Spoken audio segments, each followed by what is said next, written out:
Hi. As you know, we have looked a lot at the 20-watt Studio Vintage series here at the channel lately, and those are great amps. But Marshall has had lower powered combos earlier. Marshall is mostly known for big stacks and EL34 tubed amps. And the Studio series actually uses EL34, although they are only 20 watts. But Marshall has had, for instance, the 18-watter in the late 60s, early 70s, the model 1974, which had EL84 tubes. And then you had the popular in late 60s and early 70s, which used one ECL 86 tube. I think that was called. That was model number 1930, a 10-watt amp. And then in the 1980s, Marshall released the Studio 15, which is a 2 times 6V6 power tubed amp, and just an amazing amp. That's probably my favorite low-powered Marshall. They also had the Studio, what's called, lead and bass head, the 20-watt version of that one, which also had 2 EL84 tubes.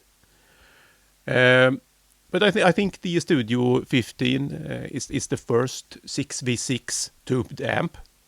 6V6 tubes, so it is primarily associated with the Fender amps, and EL84 with Vox, and EL34 with Marshall. Now, I may display my ignorance here, but I mean, tubes has a certain sound in a certain circuit. So I think it's difficult to talk about a specific sound from a specific tube, because circuits are designed to use a tube with that set of characteristics in it. So that's how we know the 6V6 sound and EL84 sound and EL34 sound. But I'm still going to go out on a limb and say that 6V6s are Fenderish. So it's going to be really interesting today, because I borrowed the Studio 15 and I have my Studio Vintage. And the Studio Vintage is a 2 times EL34 and the Studio 15 a 2 times 6V6 tube amp. We're going to play it through, I don't know if you can see here, I'm going to play it through the cab of the Studio 15. It's got, I think it's from 87 or something like that. And it's got an original V30 or Marshall Vintage speaker from that year in it. I love those speakers. I have them in a 4x12, but mainly for metal, Marshall or Metallica-like tones. They used those for the Black album, actually. I'm miking it with one SM57 and one 421. And the reason I use both is to smooth out the top end. Primarily, you get some extra low end from the 421. But it's the top end I want to kind of, fill out with these two. Otherwise, I'm mainly an SM57, and that type of mic, type of guy, sounds the most Marshall-y to me. And then out in the room, maybe 5 meters away, at the other end of the room, I have an AKG C414 BXL2 set to Omni.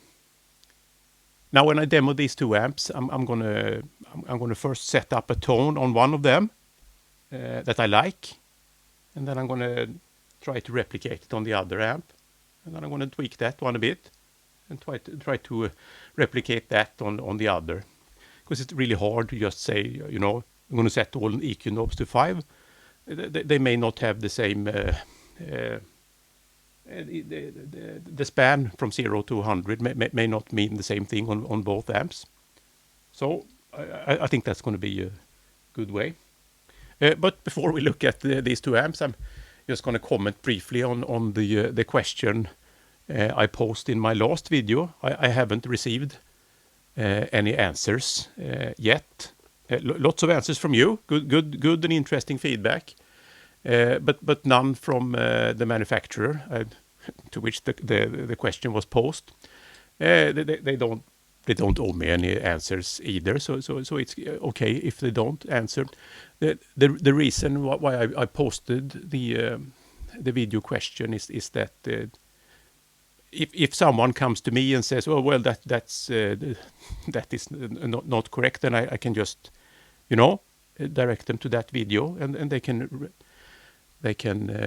listen to that and listen to the references I use in that video and make up their own mind.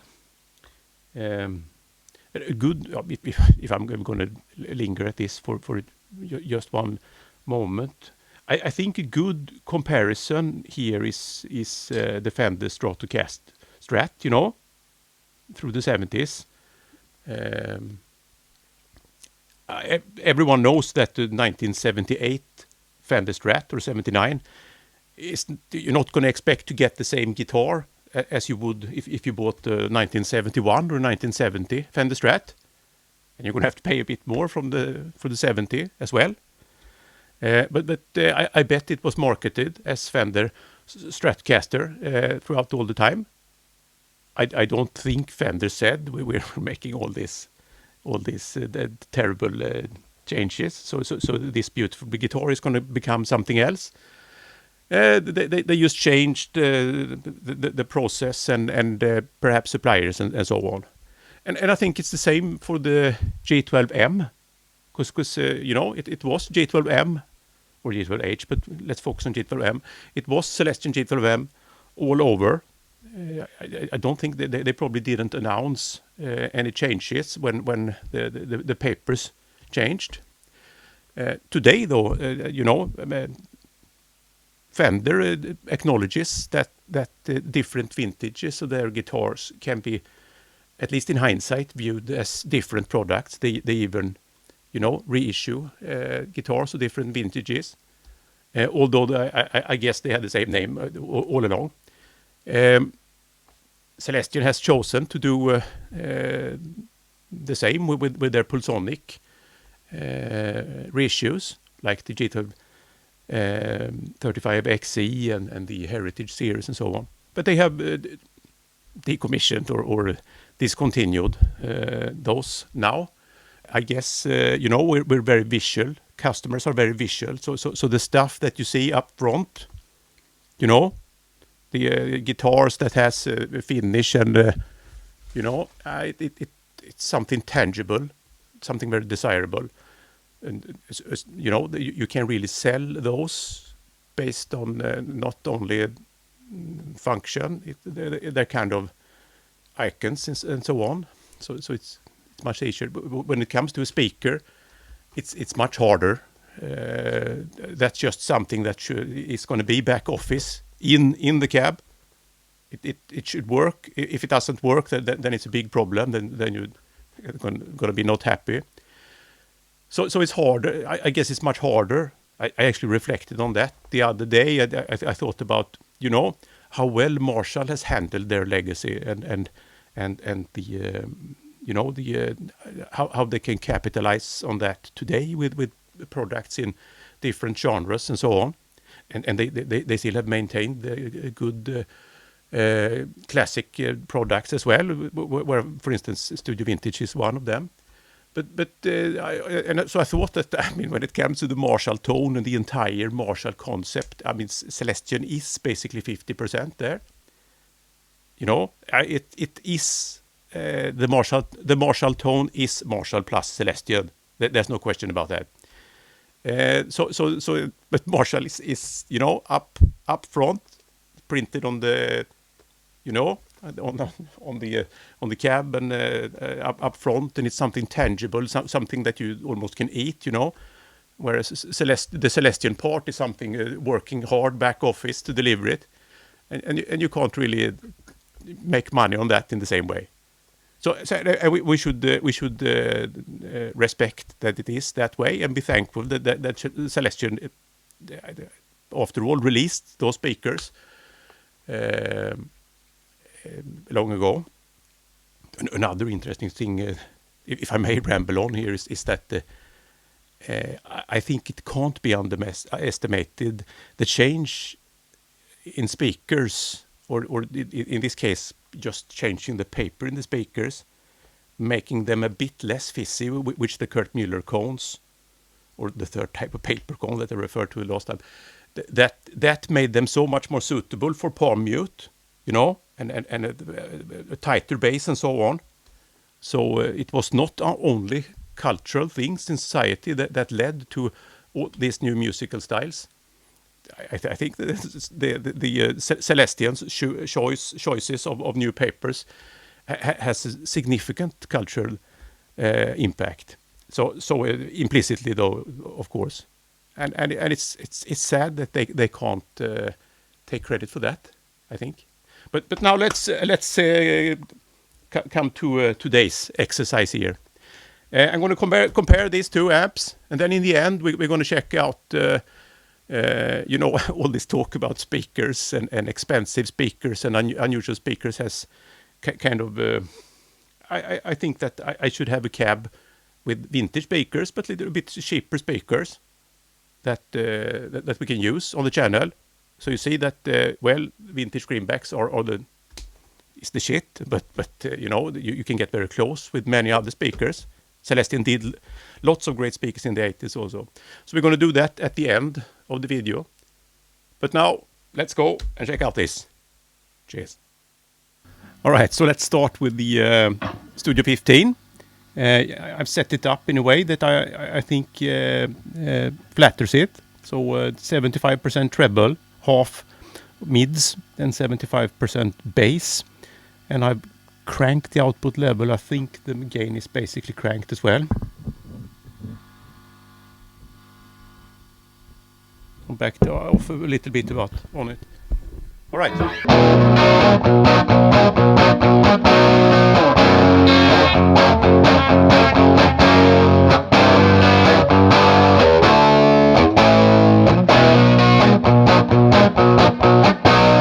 All right.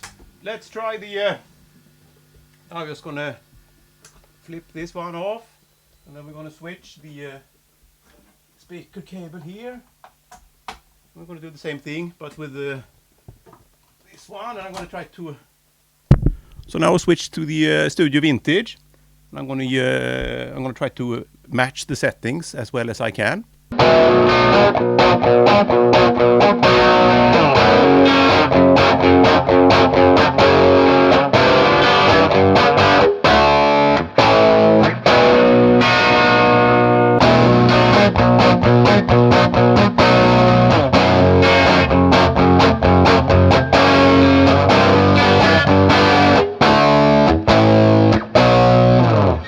So it's much more nasal, much punchier.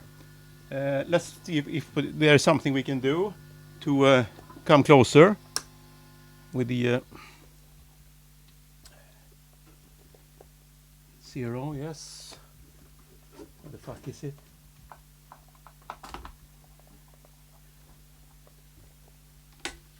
Now I'm going to jumper the vintage Studio Vintage. To get some more of the low end, because this one is fuller sounding, even though the bass is flat out here on the Marshall.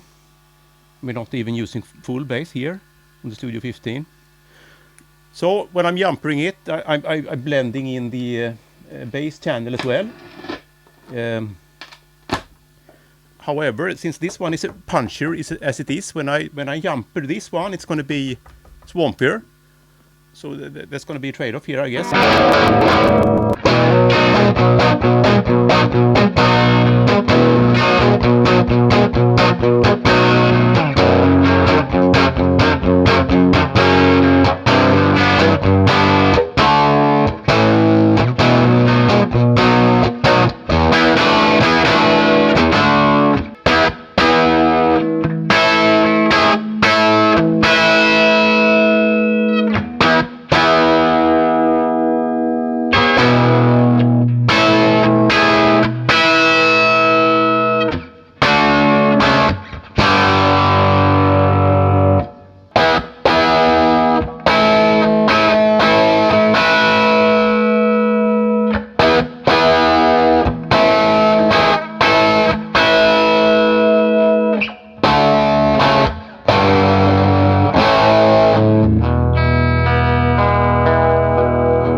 let's focus on a little bit cleaner tones then. I'm still going to crank it. But we're going to back off on the volume. Let me see here.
Well, I usually play amps through quite expensive vintage and quite unusual vintage speakers here on the channel. And even when I find cheap stuff, you know, like the PV here or the Epiphone, I often play them through expensive speakers. But I want to try to find something that is really available for you guys, and that is relatively cheap. An alternative. So one cab with, I mean, quite available and quite cheap semi-vintage speakers. And then I'm talking about these 1980s. Well, this is a 19, let me see here, a P, that's 1981 G12-65. And it's got the lead cone. It means 1777 printed here. And I'm going to take this, I think it's 1990. You have a code here. I can't read it now, but you can maybe put it into the some capture. So these two are going into that cab. Then I want to ask you guys, what are the most usual what are the speakers that you usually use for vintage rock? I really think I should have a couple of cabs with those here too. I really want to make the stuff as helpful and useful as possible, not just the endless display of stuff that is unnecessarily expensive. Because I think, you know, with pedals and tweaking and stuff, you can get these ones to sound really good, and probably your new speakers as well. So I hope to do more of that. So please let me know what are the speakers that you are using or that you want to use. We're definitely going to feature them here in the channel. I can just, since I'm hopefully going to use these two, we can have a closer look at them. You know, compared to the old G12Ms, it has a wider coil gap here, which makes them rolls off a bit more high end, and that also comes from the fact that they take more power handling. I learned from reading the Solo Dallas from Blues to Greenies and Beyond article. Great article. And here is the not the successor of G12-65, because you know this one they had between 1978, you know, 65, between 1978 and 1983 basically. The 1984 to 85, I think they had the G12M70, and then they went over to this, I think it's 1990 G12T75, but they started with those in 1985 at Celestion. And it also has this kind of, it's also a lead cone, like that one. And they're pretty healthy, both of them. All right, so now they're screwed in here, as you can see, parallel. So the two 16 ohm speakers gives you a load of 8 ohms. So I'm going to give it a test run here. Only going to hear the iPhone sound here, but I thought it sounded great actually. So let's check it out.